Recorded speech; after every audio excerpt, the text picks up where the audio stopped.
Hello friends, welcome to exam tasks. Artificial intelligence की इस series में आप सभी का स्वागत है। आज का जो हमारा टॉपिक है दैट इज लॉजिकल कनेक्टिव्स। इससे पहले हमने प्रोपोजिशनल लॉजिक पढ़ा था, वहां पर हमने एक टर्म पढ़ी थी atomic and compound propositions. Now basically फंडा क्या है लॉजिकल कनेक्टिव्स का यूज़ करना, लॉजिकल ऑपरेटर्स का यूज़ करना। देखिए, अगर हमारे पास 100 प्रपोजिशंस हो गए, उसको हमने किस में रिप्रेजेंट करना, हमारे नॉलेज बेस में रिप्रेजेंट करना है। अभी हम नॉलेज रिप्रेजेंटेशन ही पढ़ रहे हैं, इसको हमें नॉलेज बेस में रिप्रेजेंट करना है। तो 100 प्रपोर्शंस को नॉलेज बेस में रिप्रेजेंट करना it is been a hectic task and it will be a time consuming and space consumption will be more there. हम क्या कर रहे हैं, हम with the help of some specified conditions हम कुछ लॉजिकल कनेक्टिव्स यूज करते हैं, जहां पर हम 5 4 10 स्टेटमेंट्स को मिलाकर on the base of specified condition हम अपने नॉलेज बेस में रिप्रेजेंट करते हैं।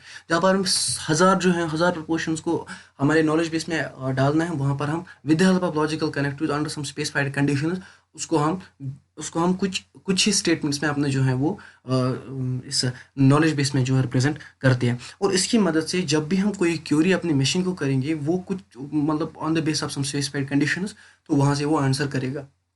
सो टाइम भी बचेगा और मेमोरी भी बचेगी। तो ये फंडा है लॉजिकल कनेक्टिव्स का यूज़ करना। सो यहाँ पर हम डिजिटल इलेक्ट्रॉनिक्स या डिस्क्रीट मैथमेटिक्स के पॉइंट ऑफ व्यू से नहीं देखेंगे, यहाँ पर completely knowledge representation artificial intelligence के पॉइंट ऑफ व्यू से देखेंगे। थोड़ा बहुत एग्जाम्पल भी इसी में करेंगे और रिप्रेजेंटेशन भी देखेंगे। So basically, there are five main, or we can say five standard connectives that are being extensively used in our artificial intelligence for representing our knowledge in knowledge base.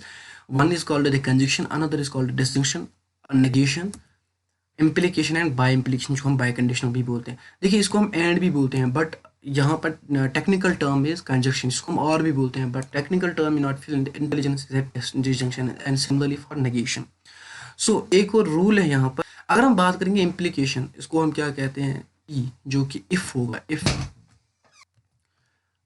होगा यहाँ पर, उसको हम क्या बोलते हैं, हाइपोथेसिस या एंटीसीडेंट, जो कि देन होगा, उसको हम बोलते हैं कंक्लूजन और कॉन्सिक्वेंट। ये हमें टर्म बहुत ही ज़रूरी और is been extensively used in implication and by implication. जब हम इन्फॉर्मेशन रूल पढ़ेंगे तब इनका बहुत ही यूज़ होता है वहाँ पर। सो बात अगर करेंगे कंजक्शन की, कंजक्शन किसको हम बोलते हैं, कंजक्शन एंड ऑपरेशन को बोलते हैं, but here we are not using and, we are using conjunction. So conjunction एक ऐसा स्टेटमेंट है जिसको हम ऐसे मतलब उल्टा वी से डिनोट करते हैं, जहां पर दोनों कंडीशंस का ट्रू होना बहुत ही जरूरी है, तभी हमारा जो स्टेटमेंट है वो ट्रू कहलाएगा। If one of the condition is false either from P side और from Q side, either from one proportion side और फ्रॉम सेकंड प्रोपोर्शन साइड, अगर एक भी हमारा प्रपोजिशन फॉल्स होगा, तब हमारा क्या होगा, हमारा स्टेटमेंट होल फॉल्स कहलाएगा। अगर हम इसमें एक एग्जांपल लेंगे, intelligent, Rohan is intelligent and hard working, दोनों है, इसमें दोनों है, ये दोनों एमेंड हो रहे हैं on the base of specified conditions. हमने क्या बोला, Rohan is intelligent and hard working. Rohan is intelligent, उसको हमने पी से डिनोट किया, रोहन इज हार्ड वर्किंग, इसको हमने क्यू से डिनोट किया। अब मशीन को पता है पी क्या है, क्यू क्या है, and then we represent like this in our knowledge base, P and Q. Like P and Q means P Rohan intelligent, Q Rohan is hard working. जब दोनों कंडीशन ट्रू होगी तभी हमारा स्टेटमेंट जो है वो ट्रू होगा। इसका ट्रुथ टेबल जानने की कोशिश करेंगे। देखिए, अगर हमारे पास एक स्टेटमेंट है पी, यानी कि प्रपोजिशन है पी, दूसरा प्रपोजिशन है क्यू, तो उनका क्या होगा, एंड जैसे कि अभी हमने बोला था, दोनों कंडीशंस का ट्रू होना it is been very very mandatory and very important, तभी हमारा जो है वो स्टेटमेंट ट्रू होगा। Like true, P is true, Q is true, then our P and Q is true. If one of the condition is false then जो हमारा statement होगा वो सारा फॉल्स होगा। This was the and operation, और we can say the conjunction operation. बात अगर करेंगे डिसजंक्शन की, या हम और भी बोलते हैं इसको हम वी से डिनोट करते हैं। और यहाँ पर क्या होगा, यहाँ पर हम एक्सटेंसिवली प्रेडिक्शन का यूज करते हैं। एंड में प्रेडिक्शन का कोई रोल नहीं होता है, बट और में प्रेडिक्शन का रोल होता है। डिसजंक्शन क्या हो हमारा यहाँ पर, डिसजंक्शन है यहाँ पर, अगर हमारा एक कंडीशन पी या क्यू में ट्रू होगा, तब हमारा जो स्टेटमेंट है वो ट्रू होगा। अगर दोनों कंडीशन वहाँ पर फॉल्स होगी, तब हमारा जो स्टेटमेंट है वो फॉल्स होगा। And extensively as I told you is unit predictions. Ahmed is a doctor और ए इंजीनियर। अभी मुझे पता नहीं अहमद डॉक्टर है इंजीनियर है, I am guessing Ahmed is a doctor और इंजीनियर। बात अगर करेंगे, अगर अहमद डॉक्टर है और इंजीनियर भी है, तब हमारा स्टेटमेंट क्या होगा, अब हमारा स्टेटमेंट ट्रू होगा। अब अगर वो डॉक्टर है बट इंजीनियर नहीं है, तभी हमारा स्टेटमेंट ट्रू होगा। As I told you, it's been our predictions. Now the thing is, अगर हमारा अगर हमारा जो पी, दैट इज, अगर अहमद डॉक्टर नहीं है बट इंजीनियर है, तभी हमारा स्टेटमेंट ट्रू होगा। अगर वो दोनों नहीं है, अब मेरी जो प्रेडिक्शन है वो फॉल्स हुई, तब जो है वो फॉल्स कहलाएगा हमारा डिजंक्शन। डिजंक्शन स्टेटमेंट तभी फॉल्स होगा जब दोनों कंडीशंस फॉल्स होगी। It needs one of the satisfying conditions. ना अगर हम एक और example, it's been a very good example. आपके पास आज की टेबल दिया गया है, और आज की टेबल में आपने क्या करना है, आपने कुछ सिंबल्स उठाना है। बस आपको पता है सिंबल्स कहाँ से कहाँ तक हैं। फॉर एग्जांपल सिंबल्स हैं 10 से लेके 20 तक सिंबल्स हैं, और 60 से लेके 90 तक सिंबल्स हैं। आपको इसमें भी उठाना है, आपको इसमें भी उठाना है।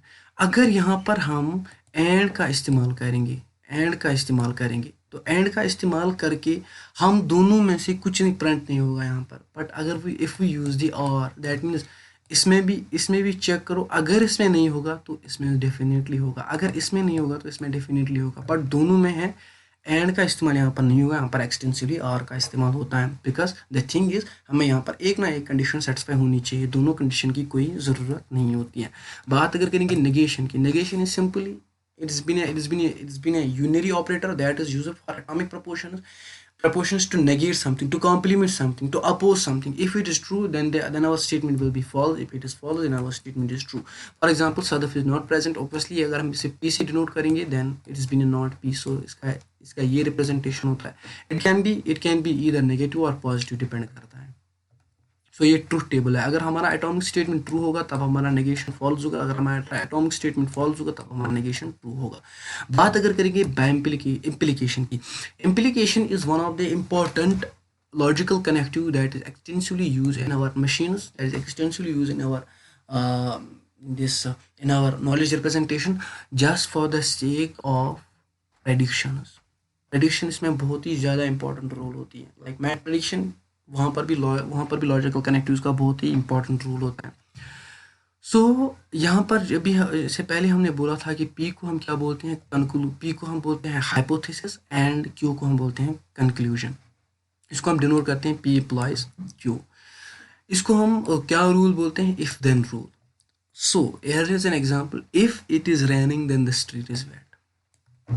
If it is raining then the street is wet. So हम पी को कैसे डिनोट करते हैं, इसको क्या कहते हैं, हाइपोथेसिस। इसको क्या कहते हैं, इसको हम कहते हैं कंक्लूजन। सो अगर यहाँ पर जो है, अगर रेनिंग हो रही है, तो ये क्या पॉसिबल है स्ट्रीट वेट नहीं होगा? ऑब्वियसली स्ट्रीट वेट होगा वहाँ पर, तभी हमारा जो स्टेटमेंट ट्रू होगा। अगर रेन हो रहा है तो is it possible street wet नहीं होगा? नहीं, ये पॉसिबल नहीं है। रेन पड़ रही है तो स्ट्रीट वेट होना इम्पॉर्टेंट, मतलब इज बीन नेसेसरी। सो जब हाइपोथेसिस ट्रू होगी और हमारा कंक्लूजन फॉल्स होगा, तब हमारा जो स्टेटमेंट फॉल्स कहलाएगा। If true, if P is true, or we can say if the hypothesis proposition is true and the conclusion proposition is false, then our statement is false. Because the thing is, हमें खेलने जाना है। For example हमने क्या किया, हमने बोला अगर आज बारिश पड़ी तो ओबियसली जो होगा, जो पिच होगा वो वेट होगा, तब हम नहीं जा सकते हैं। तो हम ऐसे अनुमान लगाएंगे कि अगर आज बारिश पड़ रही है तो स्ट्रीट वेट नहीं होगा, तो पिच वेट नहीं होगा। Is it possible? No, it is not possible at all. But it is possible that rain नहीं हो रहा है बट थोड़ा वो स्ट्रीट वेट है, तो ये पॉसिबल है। कुछ कंडीशंस, कुछ वेदर कंडीशंस होती भी, सो ये भी पॉसिबल है। वेट जो स्ट्रीट है वो वेट भी नहीं है, और दूसरी बार रेन भी नहीं हो रहा है, तब भी हमारा स्टेटमेंट क्या होगा, ट्रू होगा। तो ये था इम्प्लीकेशन, इफ देन रूल। ना बात करेंगे बाई कंडीशनल और we can say by implication rule की। इसको हम डिनोट करते हैं P employs Q. P if and only if Q. यहाँ पर अगर हमारा हाइपोथेसिस होगा तभी हमारा कंक्लूजन होगा, अगर हाइपोथेसिस नहीं होगा तब हमारा कंक्लूजन नहीं होगा। सो ये कब ट्रू होगा? ये तभी ट्रू होगा जब हमारा जो है वो एंटीसीडेंट भी ट्रू होगा, कंसीक्वेंट भी ट्रू होगा। जब हमारे दोनों पी एंटीसीडेंट और कंसीक्वेंट, और we can say hypothesis and conclusion, जब ये फॉल्स होंगे। सो एक एग्जांपल लेंगे यहाँ पर, if I am breathing then I am alive. So आपको लग रहा है कि अगर यहाँ पर हम ब्रीथ ही नहीं करेंगे हम अलाइव रहेंगे? No, it's not a case here. क्या is it possible I am not breathing I am alive? No, it is not also the possible case. हाँ, ये पॉसिबल है, जब मैं ब्रीथ करूँगा तभी मैं बचूंगा। अब मैं ब्रीथ, अब फॉर एग्जाम्पल अब एग्जिस्टेंस ही नहीं है, तो यहाँ पर क्या होगा, तभी स्टेटमेंट ट्रू होगा। Like if I am breathing is a P's statement, मैं ब्रीथ कर रहा हूँ, ये क्या है, P's statement. And I am alive, ये क्यू स्टेटमेंट, तभी मैं ट्रू का कहलाऊंगा। अब क्या होगा, I am breathing I am not alive, is it possible? मैं ब्रीथ कर रहा हूँ, मैं बच रहा हूँ। केस थोड़ा बहुत टिपिकल है, तो यहाँ पर फॉल्स है, ऑब्वियसली फॉल्स है।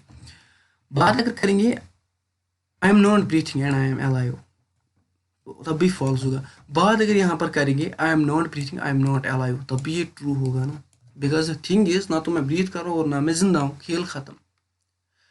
So this was the logical connectives of our propositional logic, and next we will dig into first order logic and its conversions. So please do subscribe my channel and like this video, and thank you, have a nice day to all of you.